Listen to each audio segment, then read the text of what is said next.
You touched my water without asking? You built a pipeline through my land and didn't even knock on the damn door first?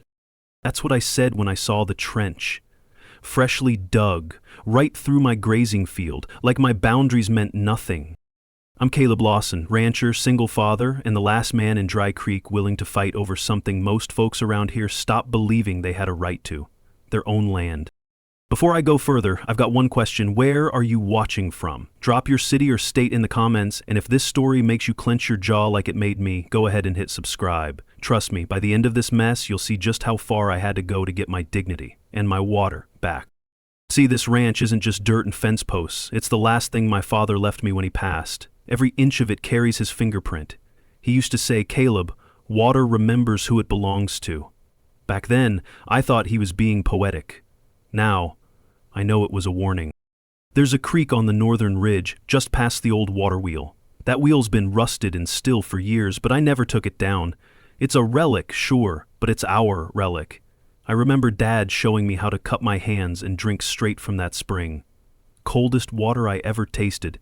We spread his ashes right beside it. That creek was his heart, and now it's mine. So when I saw the flags, the spray paint markings, and the thick PVC line already half buried near the fence posts, something in me flipped. At first I thought it was a mistake. Maybe a city crew got turned around, but then I saw the white SUV parked by the road with a logo on the side: Clearpoint Community Development, a Meredith Blake project. Meredith Blake, HOA president, former real estate lawyer, self-appointed queen of the hilltops. I'd heard her name whispered by neighbors like she was part folklore, part problem they hoped would move out. She didn't even have the decency to call. I approached the crew. Foreman looked confused, said they had permits to lay water access for community irrigation, claimed they were within their rights. I asked to see the paperwork. He shrugged. "You'll have to speak with Meredith." So I drove all the way down the winding road to the gated community where gravel turns to pavement and my boots suddenly feel like a problem. She greeted me with a lemonade smile and a voice that had the sharpness of someone used to not being questioned. "Oh, Caleb, I assumed you'd understand. It's just a shared line for the good of the neighborhood." I said, "That's not a shared anything. That's my creek, my field, and you're 6 feet over the property line." Her expression didn't flinch. "Well, our surveyor filed it differently. If you're confused, feel free to get a lawyer." Just like that, no apology, no shame. I left that meeting with more than anger. I left with a promise in my chest. She may have bulldozed through my land without blinking, but she picked the wrong man to treat like dirt.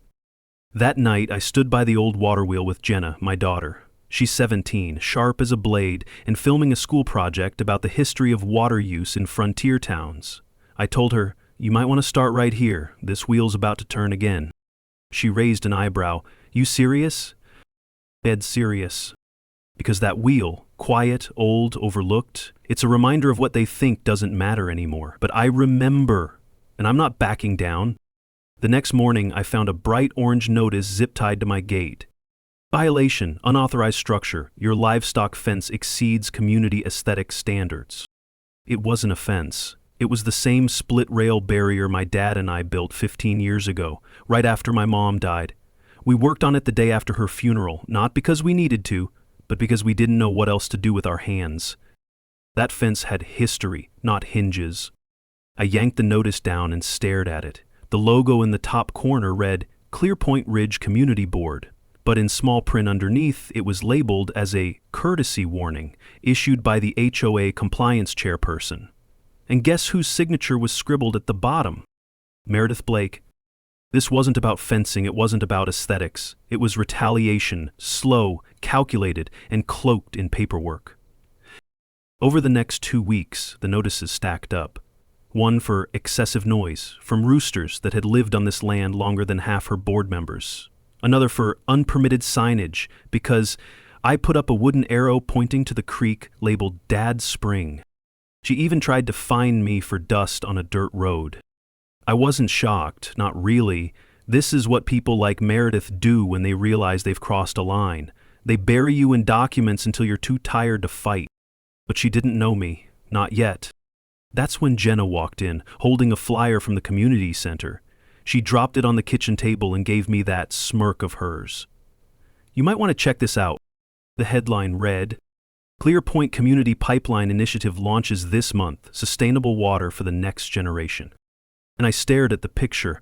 It showed Meredith shaking hands with a developer, standing in front of a rendered map with a neat blue line snaking right through my land. Right through Dad's spring. I clenched the edge of the table. So, it wasn't a mistake. They planned this. Jenna nodded, and guess what? They're claiming it's a shared utility upgrade. Already got it approved by some regional subcommittee. No one here even got to vote.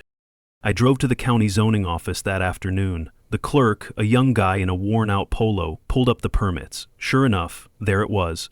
Permit 41Z-H7, listed under an LLC I didn't recognize, Hydroscape Solutions, Inc. I asked who signed the supporting documents. He clicked a few tabs, paused, and glanced up. Looks like Meredith Blake? She used to be a legal consultant. Helped write the ordinance code amendments 2 years ago. Of course she did. On the drive back, my thoughts kept circling one thing. Dad's voice, gravelly and low, telling me one night while fixing a leak in the shed, there's 2 kinds of people who go after water, thieves and liars, and sometimes they're both. That evening, I saddled up and rode out to the old crick. The cattle had avoided that stretch all day, probably disturbed by the equipment.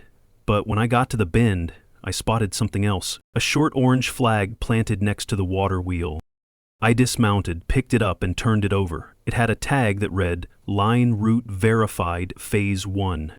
They weren't just testing, they were laying claim. I sat down on the edge of the water, boots in the mud, heart pounding, slow and steady. The wheel behind me creaked in the breeze. It hadn't turned in years, not really, but now it groaned like it was waking up. That's when I realized something. The water wasn't just part of the land. It was the land. It was its memory, its fingerprint, its proof that we had belonged here before Meredith ever bought her first blazer. And now she was trying to turn it into a luxury asset? Well, she wasn't going to do it quietly. The wheel creaked once more behind me as I stood and pocketed the flag. Whatever Meredith had planned wasn't theory anymore. It was execution. And if they'd already staked the creek, the rest of the ranch wouldn't be far behind. The next day, I attended the Clear Point HOA board meeting. They didn't expect me to show. The room was stale, cheap coffee, metal chairs, laminated agendas. Half the folks in there were retirees who didn't even know my property wasn't under HOA jurisdiction. The rest? Real estate speculators in polos, eyeing the land like it owed them something. Meredith stood at the head of the table in a mauve power suit, like she was presiding over a corporate merger instead of a neighborhood. I'd like to open the floor to any community member concerns, she said with the kind of smile you reserve for toddlers and telemarketers. I cleared my throat. Yeah, I've got one. Who authorized Phase 1 of the pipeline to run through my pasture?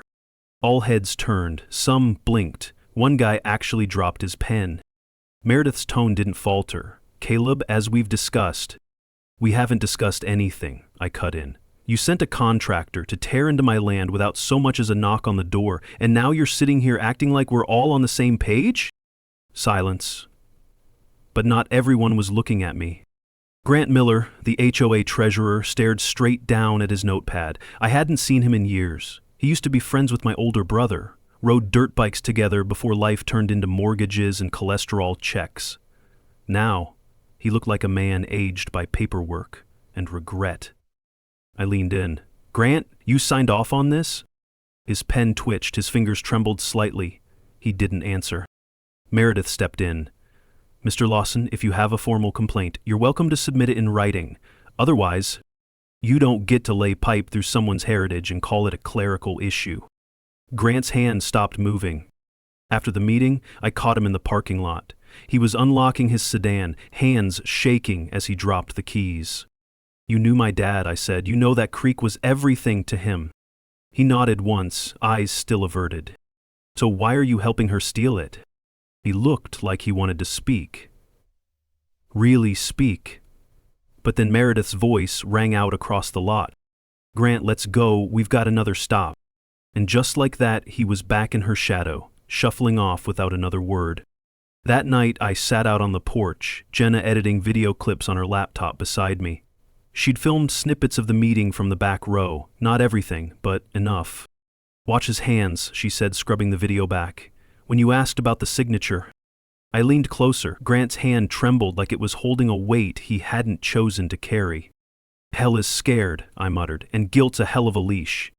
Jenna looked up. You think he's the weak link? I think he's the one who knows where the real documents are. She sat back, arms crossed. Then we lean on him. I smiled. You've been spending too much time listening to your old man. No, she said, grinning. I've been watching him get underestimated. The next morning, I found something tucked under the windshield wiper of my truck, a plain manila envelope, no name, no note. Inside were two things, a faded blueprint with the ClearPoint logo and a contractor invoice billed to Hydroscape Solutions, showing payments made 3 months before the HOA vote ever took place. The ink on the signature was smudged, but it was clear enough to read. G. Miller. I sat in the driver's seat, staring at the invoice in my hands, the smudged signature still fresh in my mind. Grant Miller hadn't just watched the train hit the tracks. He helped lay the rails. Whether it was out of fear, pressure, or plain old cowardice, I didn't care anymore. What mattered now was proof, and I had it. I tucked the envelope into my glove box and drove straight to the back pasture. From a distance, the landscape looked untouched, but as I got closer, the scars revealed themselves. Thin trenches filled with packed dirt, wide tire marks etched into the slope, a few discarded pipe joints glinting in the sun like bones in the grass. They'd been careful not to leave heavy machinery behind, but they weren't careful enough. I stepped over the ridge and followed the curve of the trench toward the creek. That's where I saw it, the incision line. About a foot wide and freshly sealed, cutting across the base of the hill like a stitched wound. They'd buried the main line already, straight through the wildflower patch where my mother used to sit in the evenings and sketch the trees. This wasn't progress, it was desecration. I pulled out my phone and snapped photos. Close-ups of the trench, the pipe joints, the survey markers still poking out of the soil. Jenna would know how to geotag everything. Then I saw the flags. Not the kind the county uses, these were custom. White and blue triangles with the ClearPoint logo and a small QR code printed on the corner. I scanned one. A web page popped up with a smug banner. Phase 1 complete. ClearPoint's green future begins now. There was a video. Meredith, standing in front of the construction site with a hard hat perched on her shellacked hair, grinning like a politician at a ribbon cutting. Today marks a huge step for ClearPoint. Sustainable access to water thanks to our forward-thinking community leadership. I stopped watching. This wasn't about water. It was about power. On the way back to the house, I noticed the cattle weren't grazing in their usual spots. They'd bunched around the south gate, restless and agitated. I followed their gaze.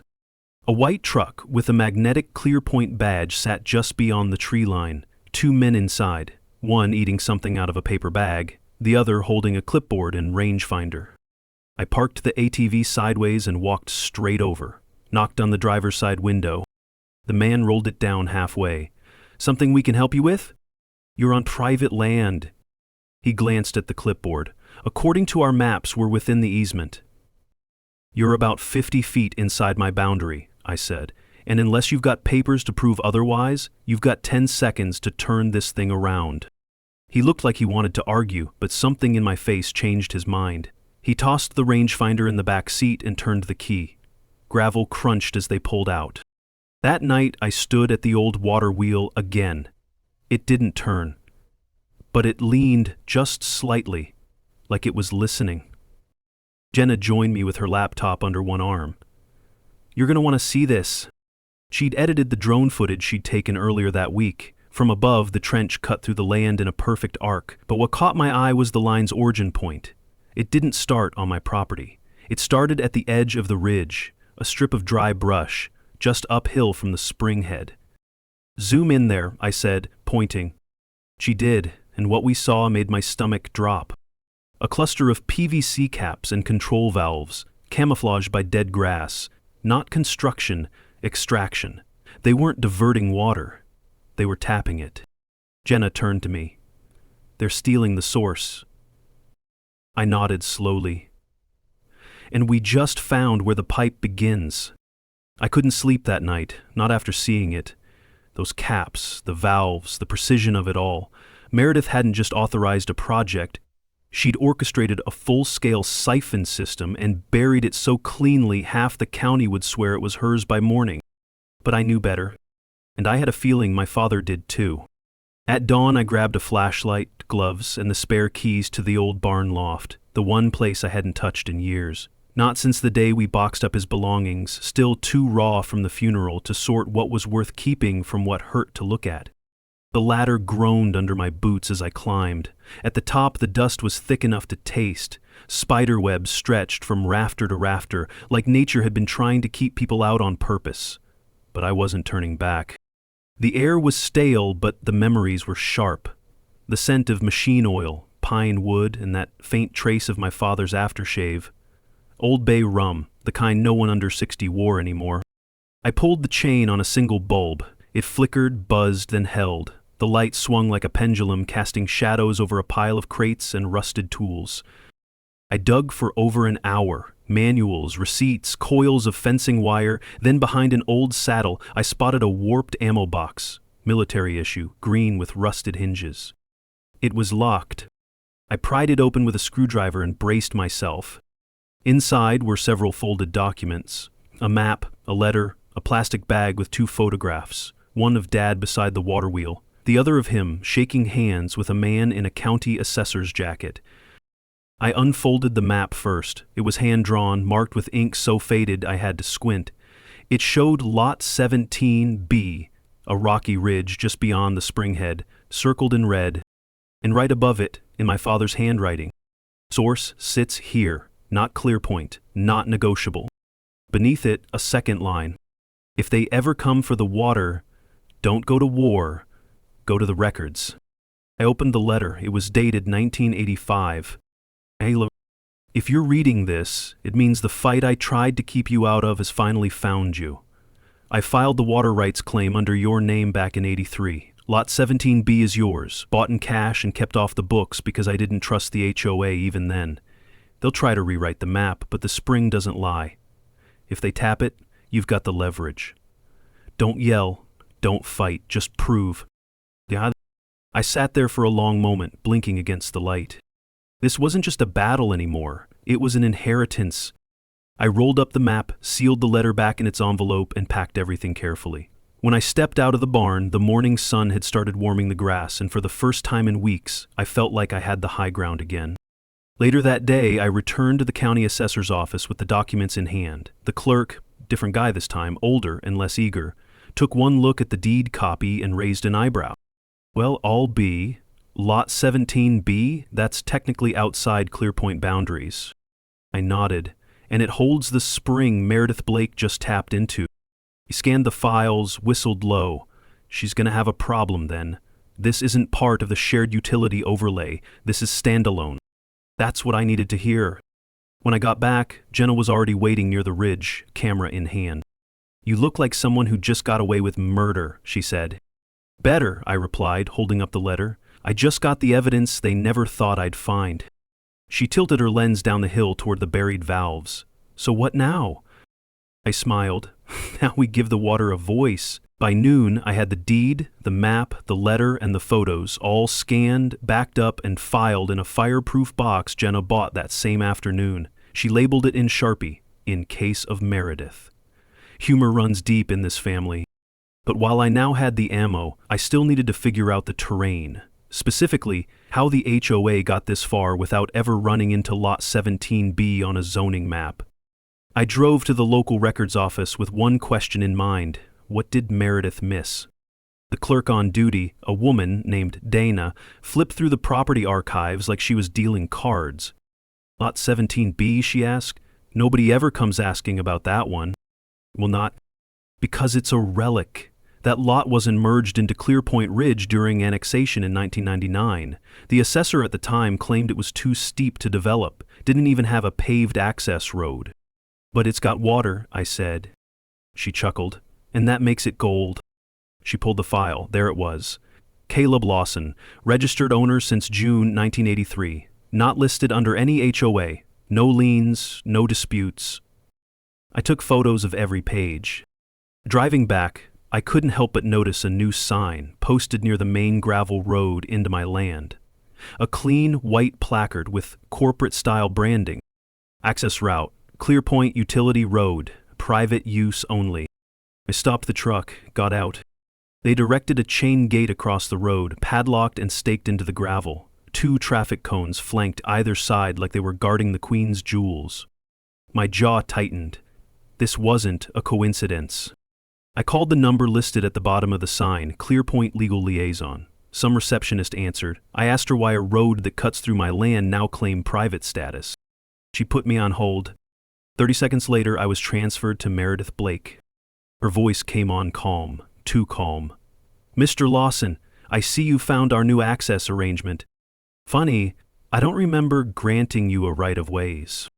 According to our updated infrastructure overlay, the utility road now supports a shared access route under our sustainability charter. It's about the community, Caleb. Don't take it so personally. You're blocking my own road. You have alternate entrances, don't you? That's not the point. She let out a small, calculated sigh. Look, Caleb, I know this has been hard on you. Your father's passing, the adjustment to change. We've all had to adapt. That's when I realized she thought I was still reacting. She didn't know I was planning. I hung up without another word. When I got home, I pulled Jenna aside. We sat down at the dining table, maps and legal documents spread out between us like we were plotting a heist. Here, I said, pointing to the ridge, this is where Lot 17B starts, and it's outside the HOA overlay. She nodded, which means they can't legally run water through it without your consent. Exactly, and now they've got a pipeline running from a spring they don't own, through a lot they don't control, to a community that's already reporting dry taps. Her eyes lit up. So what's the move? I leaned back, rubbing my chin. I need someone who understands the plumbing side of this, someone who knows the old layout. She thought for a moment. What about Eli Romero? That name hit like a dropped wrench. Eli had worked with my dad, an independent plumber and part-time hydrology nut who knew more about subvalve water flow than any developer ever would. I hadn't seen him in years. Last I heard, he'd retired to a cabin west of Rockfield, off-grid and off-radar. You think he'd even take my call? I asked. Jenna shrugged. You're calling about your dad. That's a call he'll answer. That night, I dialed the number scribbled on the back of an old phone list from Dad's workshop. The line rang 4 times before a gravelly voice answered. Romero, it's Caleb Lawson. I need your help. They've tapped my spring. Pause. Then, I'll bring my wrench. Eli Romero showed up the next morning in a beat-up Chevy with more rust than paint. His toolbox rattled in the bed, and a cracked thermos bounced in the cup holder.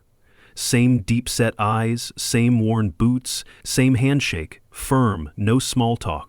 You still nursing that busted wrist from the chute fall? He asked. 10 years ago, Eli. And still you never learned to duck. He got right to it. I led him up the ridge to where Jenna had spotted the control valves buried in the brush. He crouched low, sweeping the grass back with his forearm. His fingers ran along the casing like he was reading Braille. Yup, he muttered. Pressure regulator, industrial grade, way too clean for a private setup. They tapped the flow right at the mouth. He twisted a small fitting and listened. No backflow prevention, no filtration. They went cheap. Classic rush job. I pulled out the deed and the map Dad had drawn. They're pulling water from here. Eli nodded slowly. And from what I remember, this is your land, not theirs. I looked at him. You think we can prove it? He grinned. I think we can do better. We can shut it down. Back at the barn, Jenna set up a small war room. Laptop, notepads, drone footage, and the voice recorder I'd bought 2 days ago. We were done playing defense.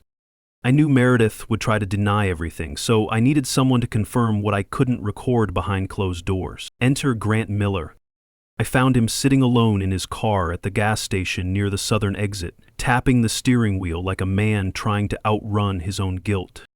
I slid into the passenger seat without asking. You dropped that envelope for a reason, I said. He flinched. You shouldn't be in here. But I am. He stared out the windshield. She said we were doing the community a favor, said it was all legal, pre-zoned, pre-approved. I figured no one would notice, not for a while. Well, I noticed, and I have every inch of it documented now. I didn't know they'd cut into your spring. I raised an eyebrow. You signed off on the invoices, Grant. Don't play blind now. His hand trembled on the wheel. I didn't know what she'd do if I said no. And what will she do when this all goes public? Silence. Then, in a low voice, he said, The meeting minutes, the real ones, aren't in the HOA archive. She keeps them off-site. Redacted versions go online. The originals, she stores them at her lake house. I blinked. You're sure? He made me type them. Told me to keep the tone community-oriented, but the unedited ones, those shows she knew the pipeline ran through unauthorized land. She laughed about it. Then you're going to help me get them. His grip tightened. If I do this, I'm done. She'll bury me. You're already buried, Grant. This is your only way out. He hesitated, then gave the faintest nod. That night, I sat with Jenna and Eli around the kitchen table. We mapped out the spring, the pipe path, and the legal boundary lines. The plan was clear: document everything, retrieve the real meeting minutes, and file a formal complaint with the water board. If we could show they knowingly bypassed regulation, we'd have enough for an injunction. Jenna leaned forward. This is all about control, isn't it? It always is, I said. They don't care about water, they care about owning the faucet. And now, thanks to Grant's shaky conscience and Dad's dusty map, I had my hands on the valve. At sunrise, Eli and I trekked up the ridge one more time. He carried his custom wrench kit like a surgeon heading to the operating room. Every few feet he'd pause, tap the ground with his boot. Listen. We weren't just following pipe, we were following intent.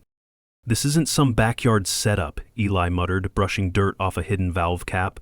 They didn't just tap your spring, Caleb. They re-engineered the flow path to make it look natural, subtle sloping, fake gravel runoff, like it always belonged to them. But it doesn't, which is why we're here. Eli opened the valve housing. Inside was a split diverter, one line flowing toward the Clearpoint trench, the other sealed. He smiled. Here's your pressure point. We crack this, you shut off half their supply. Might make their faucets squeal, but it won't rupture anything. I nodded. Let's not shut it down yet. Not until we've got the documents. Back at the ranch, Jenna loaded the footage from Eli's inspection onto a hard drive, tagging every time-stamped valve and leak point. Meanwhile, I got on the phone with Franklin Pierce, the old county archivist Dad once mentioned. He still worked in a dusty office above the library downtown, sandwiched between two empty storefronts. When I walked in, he squinted like he was checking if I was real or just a ghost of my father. You must be Caleb, he said, reaching for a thick binder. Your old man made me swear to hang on to this, said you'd come back for it when the water got loud. He slid the binder across the desk. Inside were certified copies of land use agreements dated before Clearpoint Ridge even had a name, and right in the middle, an original plat map showing Lot 17B circled in blue ink, labeled Lawson Spring, deeded, no subsumption. You think this'll hold up in court? I asked. Franklin smirked. It's not a question of if, it's a question of how many heads it takes with it. That night the plan moved forward. Grant had agreed to meet us outside Meredith's lake house just after midnight. Jenna stayed behind, monitoring the signal relay on her laptop in case we needed a fallback. Eli offered to come, but I needed him ready for the valve shutdown if things got dicey. Grant showed up in a hoodie, hood low, nerves even lower. She keeps the keys in a planter, he whispered, nodding toward a row of ceramic pots by the patio. We slipped inside. No alarms, no watchdogs, just rich people arrogance and silence thick enough to hear carpet creak under your steps. The office was exactly as I imagined. Sleek, sterile, lined with glossy white shelves and oversized motivational quotes in fake gold frames. Grant moved fast, opened a file cabinet, pulled out a black accordion folder with a trembling hand. These are the unedited minutes, he said, thumbing through. He stopped at one. Here, read this. I did. Motion to expedite trenching under Temporary Construction Clause 6B, easement assumed due to rural ambiguity. Caleb Lawson will scream, but he'll fold eventually. I didn't blink. Another one read, Lot 17B not visible on revised plats, mod it reference from future filings. They knew. The entire board knew. We photographed everything. packed the folder, left no trace. By the time we got back to the ranch, Jenna had already prepped a USB for the state water board, the county zoning office, and 2 local news outlets who'd done stories on Clearpoint's green initiative. I handed the flash drive to her.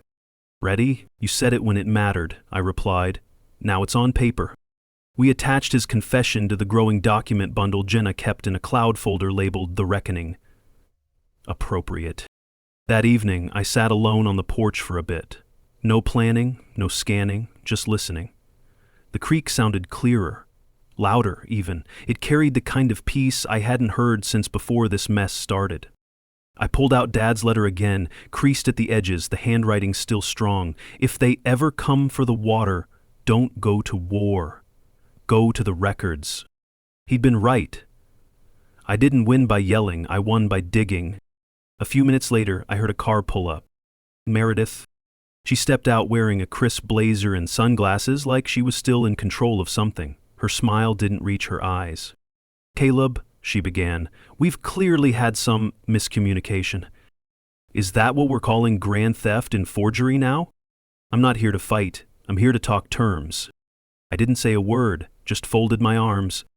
"We're willing to formalize a shared use agreement. Guarantee a percentage of the flow remains on your land. In exchange, you retract the complaint and stop distributing internal board materials." I studied her. She looked polished, sure, but under the shade of those sunglasses I could see it. The micro frown, the way her fingers kept twitching around her phone. She wasn't offering peace. She was negotiating from fear. "Here's my counter," I said. "You and your board resign, you issue a public apology, you dismantle every inch of that pipeline. Then, maybe I don't file a federal claim for resource theft." She opened her mouth to protest, then stopped. "You can't be serious." I turned to the creek, dead serious. Her silence was the first honest thing she'd said all day. She left without another word. As she drove off, Jenna stepped out from behind the shed, camera still rolling. "You think she'll fold?" she asked. "She already has, she just doesn't know it yet." The courtroom wasn't grand, just a tired municipal hearing room with flickering lights and a line of folding chairs that smelled faintly of Lysol and nerves, but it might as well have been the Supreme Court for the way people showed up. Half the county packed the place, HOA residents, farmers, local news, and tucked into the back row I spotted Clay, arms crossed, jaw tight. Grant sat near the front, fidgeting with a sealed envelope. Even Eli wore a clean button-down, which was saying something. And then came Meredith Blake, flanked by 2 attorneys in gray suits and smug expressions. She walked in like she still believed the world bowed to people who spoke in disclaimers and clauses. The judge, Caroline Yates, was a woman in her 60s with the kind of face that said she'd seen every trick and stopped caring about excuses 30 years ago. She opened with no pomp. "We are here today to review the petition brought forth by Mr. Caleb Lawson regarding unlawful encroachment, resource misappropriation, and falsified development permits. Mr. Lawson, you may begin." I stood, not with fire in my voice, but with fact. "Your Honor, I have lived on this land my entire life. I inherited it from my father, who inherited it from his. This isn't just about water, it's about deceit, power, and a system that thought no one would stand up to it."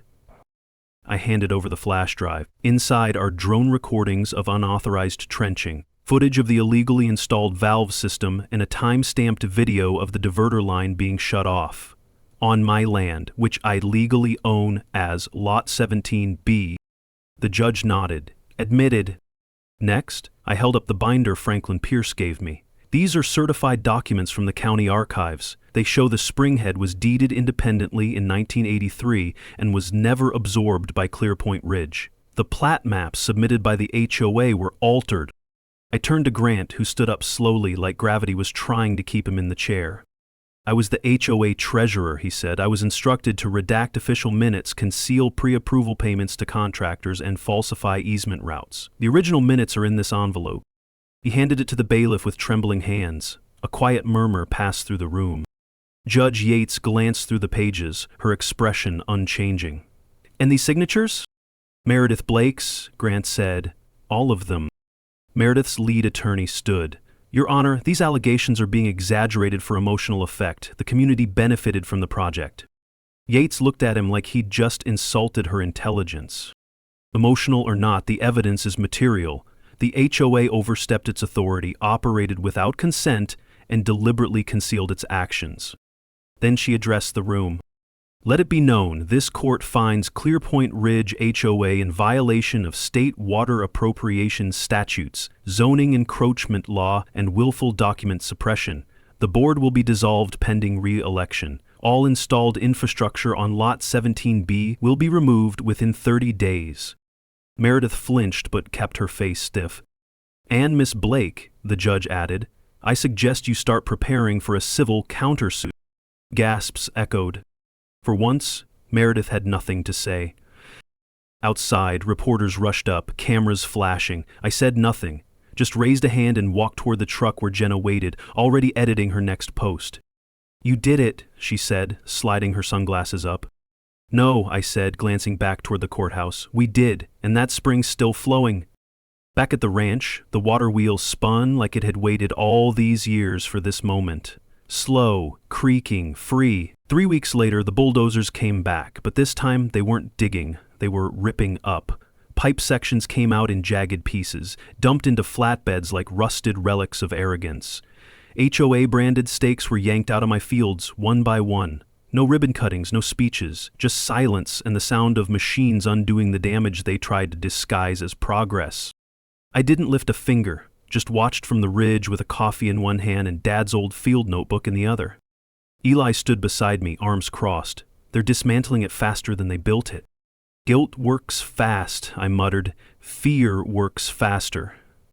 Below us, the last of the trench lines disappeared under fresh soil. By the next morning, the land would forget they were ever there. But I wouldn't. Clearpoint's new interim board sent me a letter 2 days after the court ruling. Short, direct, no letterhead. Just a typed paragraph and a line at the bottom.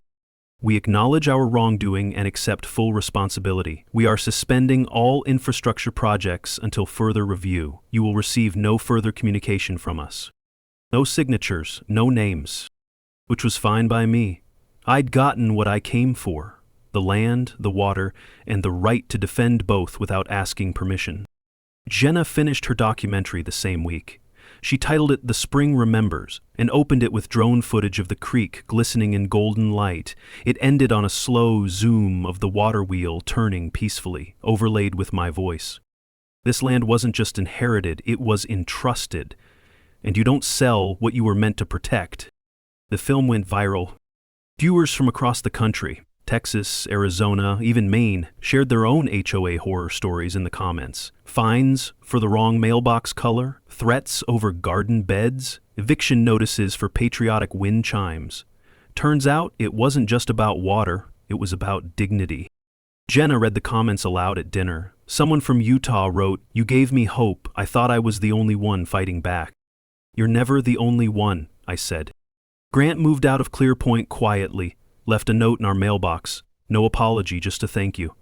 I didn't need more. The man had done what mattered when it counted, and that's more than most. But as for Meredith, she vanished from public view. Word was she'd sold the lake house. Rumor had it she was trying to take a consulting gig out east, but a quick Google search now pulled up The Truth Under the Creek before her resume. Poetic. On the first Saturday of spring, Jenna, Eli, and I walked back to the source. No cameras, no mission, just us and the sound of running water. The wheel creaked gently, worn but steady. I rested a hand on it. "Still standing," I said. "So are you," Jenna replied. We stayed a while, no one saying much, because sometimes the quiet means more than the noise ever could. As the sun dipped over the ridge, I took a deep breath of the clean, mineral-sweet air and thought about Dad, about his patience, his warnings, his faith that someday I'd understand why he never sold off Lot 17B, even when the offers came in 6 digits deep. Now I knew. He wasn't just saving a spring. He was saving me the trouble of proving we belonged. And now everyone else knew it too. I came for the water, thinking no one would fight. They forgot. Some things are worth more than the rules written on someone else's paper. Have you ever gone head-to-head with an HOA? Or watched someone fight back when the odds were stacked against them? Drop your story, or even just where you're watching from, in the comments. Let's show folks they're not alone.